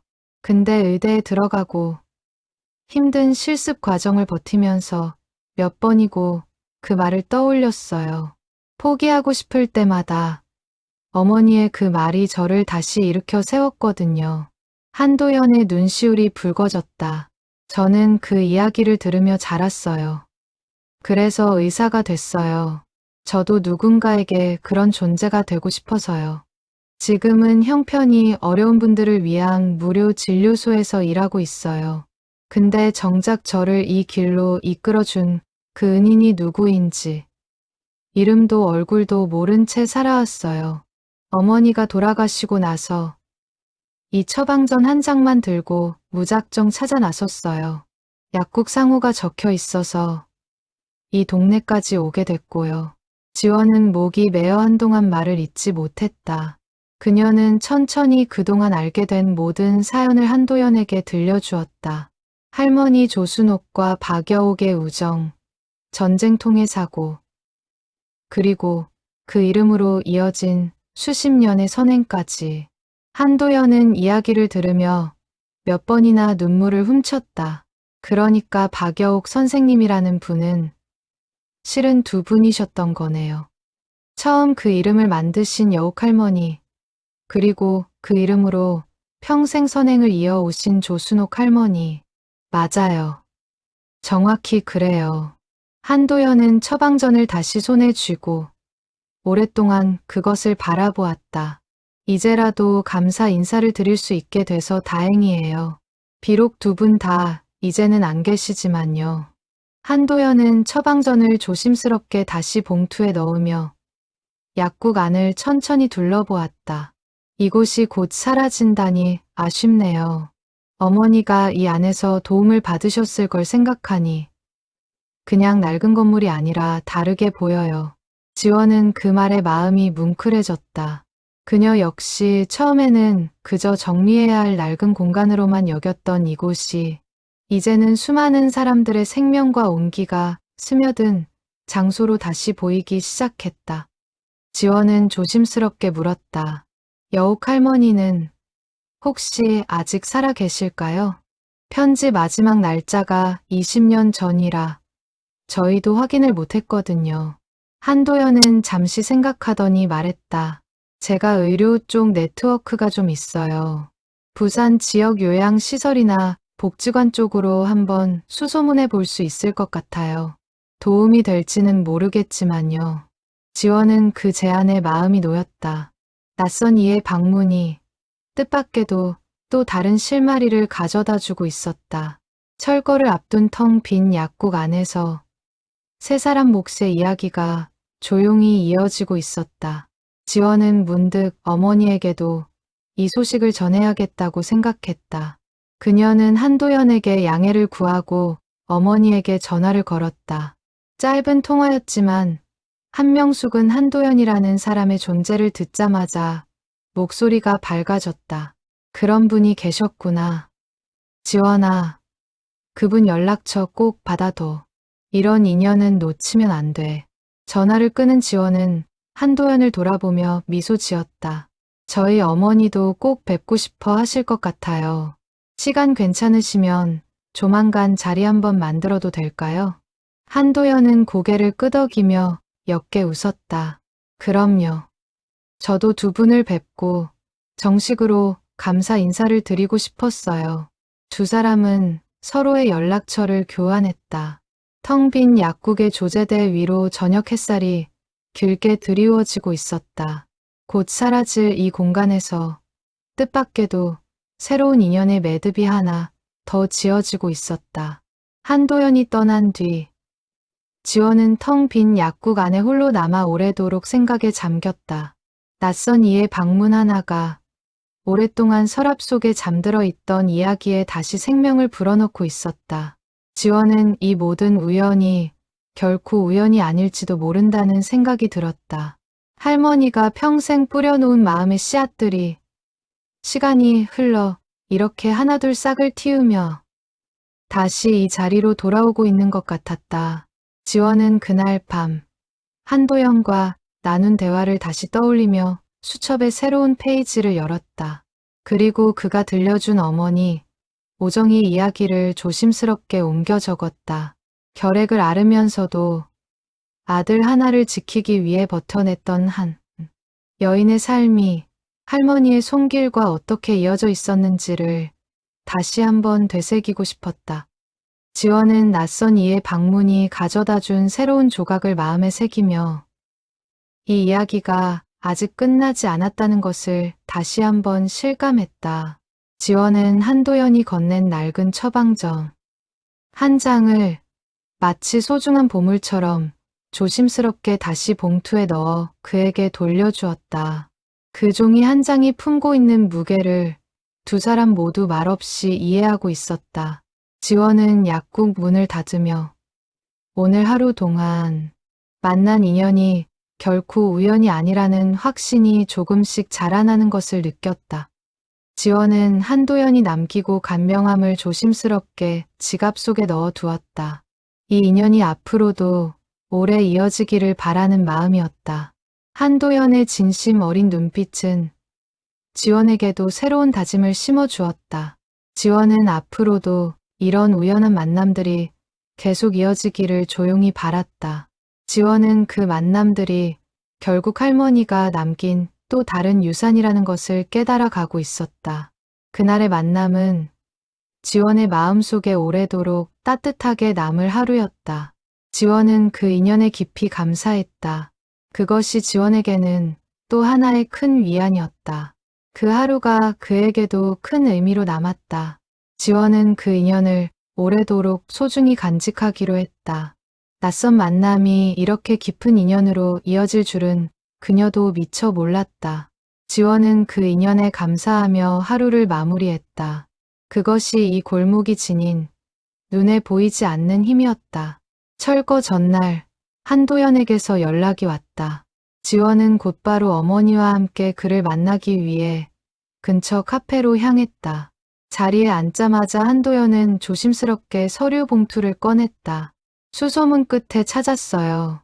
박여옥 선생님, 부산의 한 복지시설에서 지내셨더라고요. 다만 그는 잠시 말을 멈췄다가 다시 이었다. 5년 전에 돌아가셨대요. 향년 83이셨고요. 지원과 한명숙은 동시에 숨을 삼켰다. 어느 정도 예상했던 소식이었지만 막상 확정된 사실 앞에서는 마음이 무거웠다. 한도연은 서류 봉투에서 사진 한 장을 꺼내 보여주었다. 백발의 노인이 휠체어에 앉아 환하게 웃고 있는 사진이었다. 복지시설에 문의했더니 직원분이 이 사진과 함께 이야기를 들려주셨어요.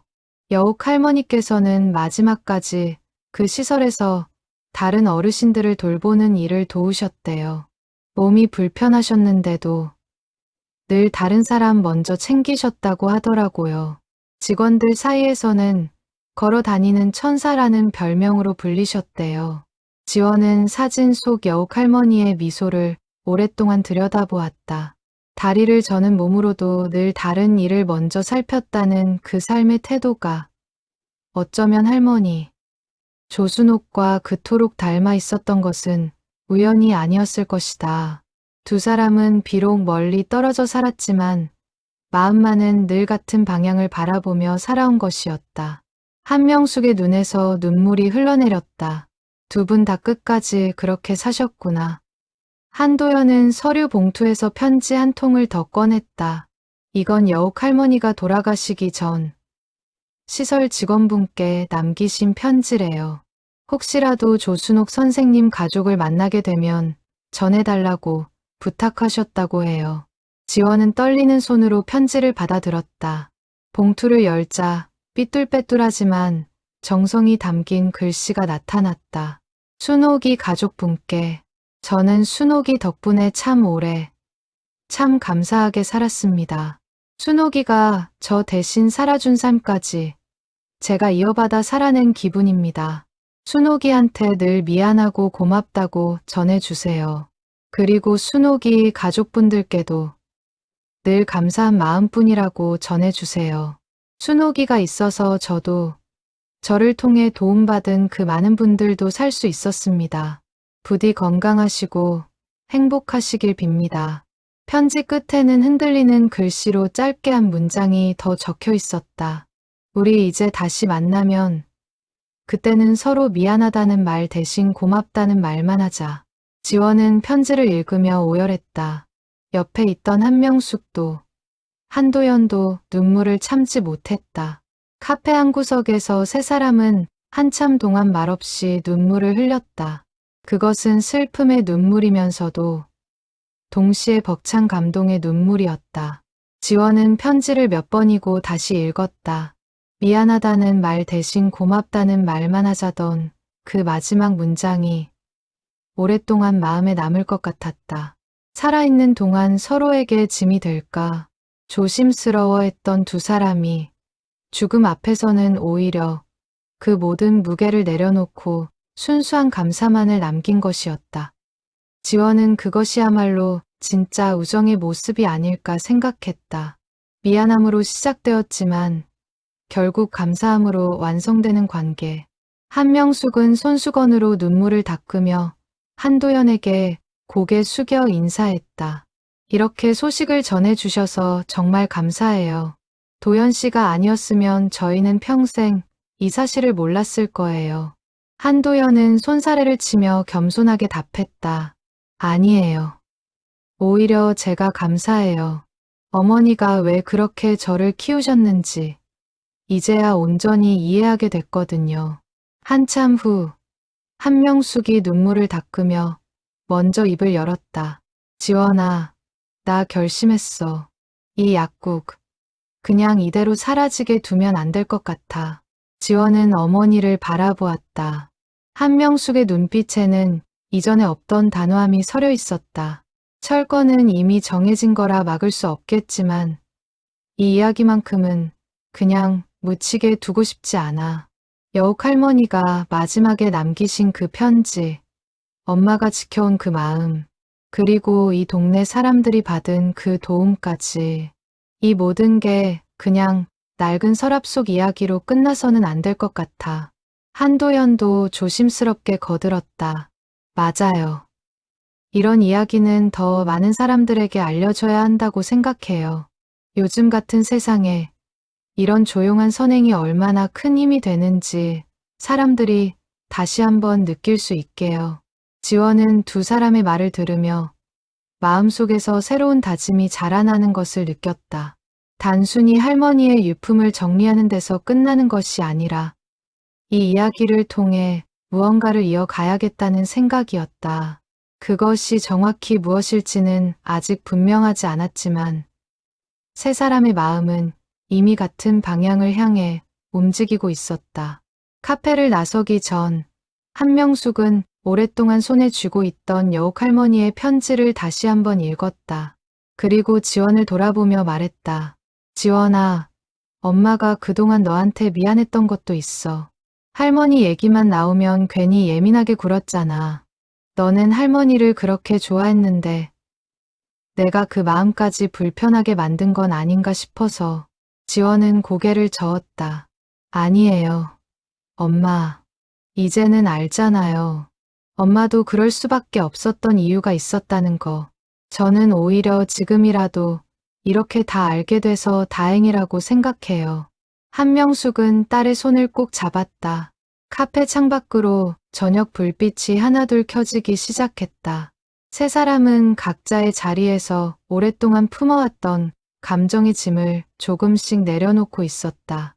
그것은 끝이 아니라 새로운 시작을 향한 첫걸음이었다. 한명숙은 집으로 돌아가는 길에 차창 밖으로 스쳐가는 풍경을 오래도록 바라보았다. 그녀는 문득 어릴 적 어머니와 함께 걷던 이 거리의 옛 모습을 떠올렸다. 그때는 그저 지나치던 평범한 골목이었지만 이제는 그 골목 하나하나에 어머니의 발자취가 스며 있다는 사실이 새삼스럽게 다가왔다. 한명숙은 조용히 다짐했다. 이제부터는 어머니를 원망이 아닌 그리움으로 기억하겠다고. 카페를 나선 세 사람은 잠시 거리에 서서 서로를 바라보았다.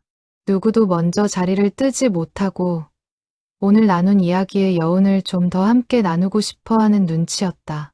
한도연이 먼저 웃으며 말했다. 다음에는 편하게 밥이라도 한 끼 하시죠. 이렇게 무거운 이야기 말고 그냥 사는 이야기로요. 지원과 한명숙도 따라 웃었다. 슬픔으로 시작된 만남이었지만 그 끝은 다시 만나고 싶은 인연으로 남고 있었다. 지원은 그날의 눈물이 슬픔만은 아니었다는 것을 시간이 지날수록 더 선명하게 깨달았다. 그것은 오랜 그리움이 마침내 제자리를 찾은 눈물이었다.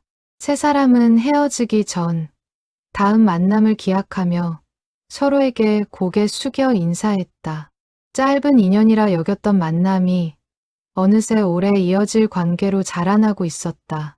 지원은 집으로 돌아가는 길에도 여욱 할머니의 마지막 문장을 몇 번이고 되뇌었다. 미안함 대신 고마움이라는 그 말이 오래도록 마음에 남을 것 같았다. 세 사람의 눈물이 마르고 난 뒤에도 카페 안에는 따뜻한 여운이 오래도록 감돌았다. 세 사람은 그렇게 슬픔을 넘어 새로운 다짐으로 나아가고 있었다. 그 편지는 오래도록 지원의 마음속에서 잔잔한 울림으로 남을 것 같았다. 세 사람은 이제 서로에게 없어서는 안 될 소중한 존재가 되어가고 있었다. 그것은 슬픔을 딛고 일어선 세 사람만의 조용한 약속이었다. 그 감정은 쉽게 잊히지 않을 것이었다. 세 사람 모두 같은 마음이었다. 그 눈물에는 깊은 안도감이 서려 있었다. 그 마음만은 결코 흐려지지 않을 것이었다. 세 사람은 그렇게 서로에게 새로운 가족이 되어가고 있었다. 그날 이후 세 사람은 서로에게 안부를 묻는 것이 자연스러운 일상이 되었다. 그 마음은 시간이 흘러도 변치 않을 것이었다. 철거 당일, 지원은 이른 아침부터 약국 앞에 서 있었다. 포클레인이 골목 어귀에 대기하고 있었고 인부들이 주변 안전 펜스를 설치하는 소리가 들려왔다. 지원은 마지막으로 텅 빈 약국 안을 둘러보았다. 조제대도 서랍도 낡은 약장도 이제 모두 밖으로 옮겨진 상태였다. 벽에 남은 빛바랜 자국들만이 이곳에 오랫동안 무언가가 있었음을 말없이 증언하고 있었다. 한명숙과 한도연도 아침 일찍 도착해 지원 곁에 섰다. 세 사람은 말없이 약국 건물을 올려다보았다. 잠시 후 공사 관계자가 다가와 철거 시작을 알렸다. 굉음과 함께 낡은 간판이 먼저 내려앉았다. 정심약국이라는 글씨가 새겨진 간판이 바닥에 눕는 순간 지원의 눈에서 눈물이 흘러내렸다. 이제 정말 끝이네요. 한명숙이 딸의 어깨를 감싸 안았다. 끝이 아니야. 우리가 어떻게 이어가느냐에 달렸지. 지원은 간판이 부서지는 소리를 들으며 문득 처음 서랍을 열었던 그날을 떠올렸다. 그때만 해도 이 작은 발견이 이렇게 많은 것을 바꿔놓을 줄은 상상도 못했다. 낯선 이름 하나가 가족의 오랜 침묵을 깨고 잊혔던 우정을 되살리고 낯선 이의 인생까지 이어놓았다. 지원은 무너지는 건물을 바라보며 이상하게도 슬픔보다 더 큰 감사함이 차오르는 것을 느꼈다. 철거는 오전 내내 이어졌다. 지원과 한명숙, 한도연은 근처 카페로 자리를 옮겨 그동안 미뤄두었던 이야기를 나누기 시작했다. 화제는 자연스럽게 통장 속에 남아있던 돈과 앞으로의 계획으로 이어졌다. 저는 이렇게 생각해요. 지원이 먼저 입을 열었다. 이 돈을 그냥 기부만 하고 끝내는 것보다 뭔가 계속 이어질 수 있는 형태로 만들고 싶어요. 할머니와 여옥 할머니가 그러셨던 것처럼요. 한명숙이 고개를 끄덕였다. 나도 같은 생각이야. 그래서 말인데 이 돈으로 작은 장학 기금이나 형편 어려운 분들을 위한 의료비 지원, 기금 같은 걸 만들면 어떨까 싶어. 이름은 당연히 여옥 할머니 이름을 따서. 한도연도 눈을 반짝이며 거들었다. 제가 일하는 무료 진료소 쪽이랑 연계하면 좋을 것 같아요. 저도 힘닿는 대로 돕고 싶습니다. 어머니가 받았던 도움을 제가 이제 다른 분들께 돌려드릴 수 있는 방법이 될 것 같아요. 세 사람은 오후 내내 구체적인 이야기를 나눴다. 기금의 이름은 여옥나눔 기금으로 정하기로 했다. 형편이 어려운 이웃들의 의료비와 약값을 지원하는 데 쓰기로 했고 지원이 직접 운영을 맡기로 했다. 통장에 남아있던 돈은 종잣돈이 되고 앞으로는 뜻을 함께하는 사람들의 후원을 받아 이어가기로 했다. 세 사람은 기금 운영 방식에 대해서도 세세하게 의견을 나눴다. 한명숙은 회계와 행정 업무를 맡기로 했고 한도연은 의료비 지원이 필요한 대상을 진료소 쪽에서 연계해 주기로 했다. 지원은 실제 약값 지원과 상담 창구 역할을 맡기로 했다. 세 사람의 역할이 자연스럽게 나뉘는 과정에서 지원은 마치 오래전부터 이 순간을 준비해 온 것 같은 기분이 들었다. 근데 지원아, 한명숙이 조심스럽게 물었다. 너 약국 다시 열 생각 예전부터 하고 있었던 거야? 지원은 고개를 저었다. 아니요. 사실 이 서랍을 열기 전까지는 그냥 월급 약사로 계속 지낼 생각이었어요. 근데 지난 며칠 동안 만난 분들, 그리고 할머니와 여옥 할머니 이야기를 알게 되면서 마음이 완전히 바뀌었어요. 저도 그런 이름이 되고 싶다는 생각이 들었어요. 그리고 하나 더, 지원이 조심스럽게 말을 꺼냈다. 저 약국을 다시 열고 싶어요. 이 자리는 아니지만 근처 다른 곳에서요. 이름은 여옥약국으로 하고 싶어요.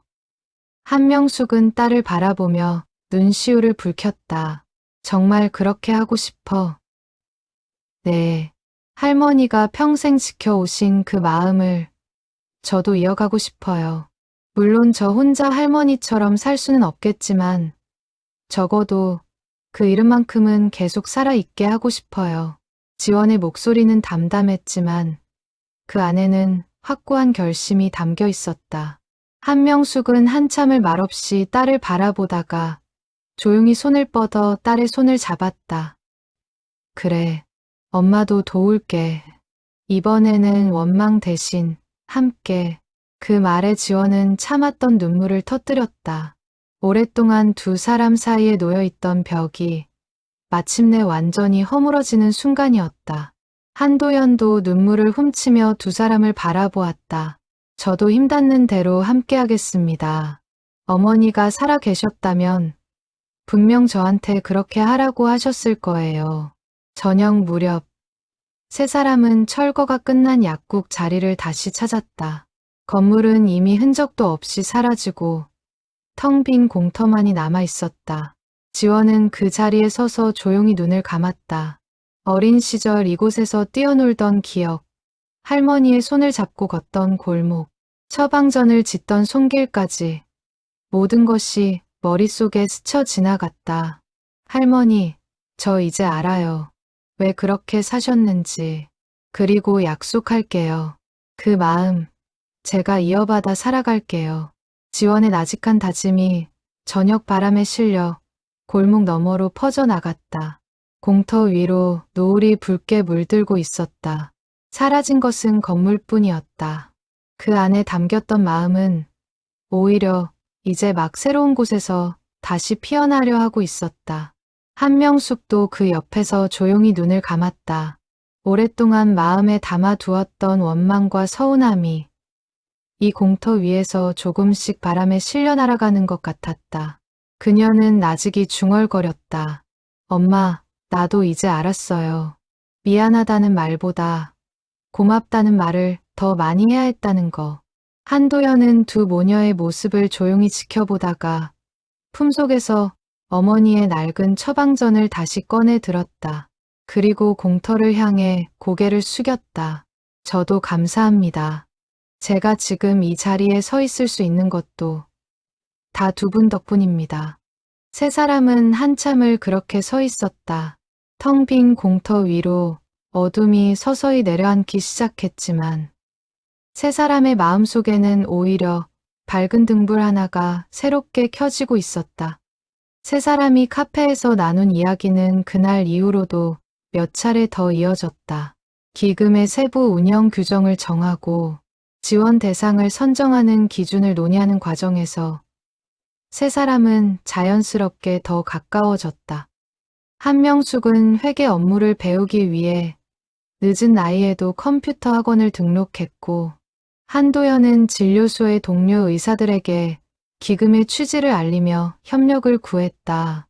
지원은 이 모든 과정을 지켜보며 할머니가 혼자 짊어졌던 그 무게를 이제는 여럿이 나누어지고 있다는 사실에 마음이 든든해졌다. 지원은 그날 저녁 집으로 돌아와 여옥나눔 기금의 첫 운영 규정 초안을 노트북 앞에서 작성하기 시작했다. 지원 대상 선정 기준, 신청 절차, 그리고 무엇보다 중요한 원칙 하나를 맨 위에 적어 넣었다. 도움을 받는 이가 부담을 느끼지 않도록 언제나 조용히. 그것이 할머니와 여옥 할머니가 평생 지켜온 단 하나의 원칙이었다. 지원은 공터에 남은 마지막 잔해를 바라보며 사라지는 것과 이어지는 것의 차이를 생각했다. 건물은 사라졌지만 마음은 결코 사라지지 않았다. 지원은 새로운 시작을 앞두고 오랜만에 마음이 홀가분해지는 것을 느꼈다. 슬픔과 그리움 속에서도 앞으로 나아갈 방향만큼은 분명해져 있었다. 지원은 공터를 뒤로하고 돌아서며 이제 정말 새로운 시작이라는 것을 실감했다. 지원은 새로운 다짐을 마음에 새기며 어두워진 공터를 뒤로하고 천천히 발걸음을 옮겼다. 공터에 남은 마지막 빛이 사라질 때까지 세 사람은 그 자리를 쉽게 떠나지 못했다.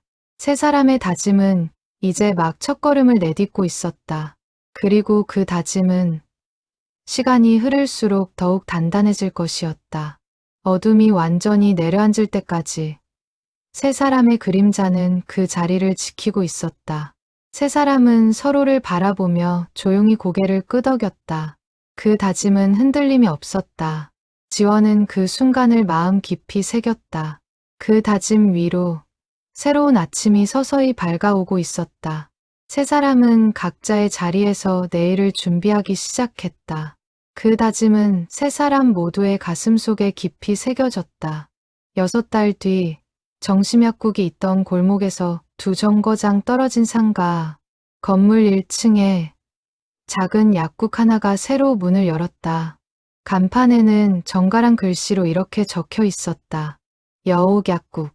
개업 첫날 지원은 이른 아침부터 약국 문을 열고 손님을 맞았다. 조제대는 새 것이었지만 한쪽 벽면에는 오래된 사진 한 장이 소중히 걸려 있었다. 조순옥과 박여옥, 두 소녀가 나란히 서서 웃고 있는 흑백 사진이었다. 지원은 개업 전날 밤, 이 사진을 벽에 걸며 오랫동안 두 사람의 얼굴을 들여다보았다. 앳된 얼굴로 서로에게 기대어 웃고 있는 두 소녀의 모습에서 지원은 이제 막 시작될 자신의 여정에 대한 응원을 느끼는 듯했다. 그녀는 조용히 중얼거렸다. 두 분 몫까지 제가 열심히 이어갈게요. 한명숙은 개업 축하 화환을 정리하며 약국 안을 분주히 오갔다. 이제는 딸의 가장 든든한 지원군이 되어 있었다. 한도연도 잠시 짬을 내어 들렀다. 그는 요즘 여옥나눔 기금을 통해 진료소에 소개할 대상자들을 하나둘 연결해주고 있었다. 약국 예쁘네요. 한도연이 웃으며 말했다. 고마워요. 도연 씨 덕분에 여기까지 올 수 있었어요. 지원은 개업 준비를 하며 몇 가지 원칙을 세웠다. 형편이 어려운 이웃에게는 상담을 통해 조용히 약값을 지원하되 절대 티내지 않을 것, 도움을 받는 사람이 부담을 느끼지 않도록 늘 정식 할인 프로그램의 형태로 처리할 것, 그리고 그 기록은 예전처럼 조용히 공책에 남겨둘 것. 할머니가 그러셨던 것처럼 이름은 다르지만 방식은 이어가고 싶었다. 오후 무렵 허름한 옷차림의 노인이 약국 문을 조심스럽게 열고 들어왔다. 손에는 낡은 처방전이 들려 있었다. 지원은 처방전을 받아들고 노인의 표정에서 익숙한 망설임을 읽어냈다. 약값을 걱정하는 눈빛이었다. 어르신, 잠시만 기다려주세요.